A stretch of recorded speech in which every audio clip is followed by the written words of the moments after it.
Hello everyone, welcome to class series, and in this video we're gonna be learning the short and easy summary of the chapter My Mother at 66. The poet was driving from her parents' home to the Cochin airport last Friday morning. Her mother was sitting beside her. She was 66 years old. The old lady was dozing. Her mouth remained open. Her face looked pale and faded. It was grey like ash. It looked lifeless like a dead body. The lifeless and faded face of her mother pained her heart.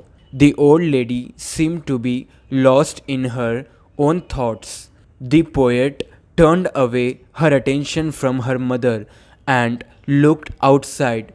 The world outside was full of life and activity. The young trees seemed running fast. The children looked happy while moving out of their homes. When they were at the airport, they had to undergo a security check.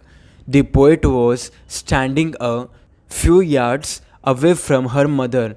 She looked again at her old mother.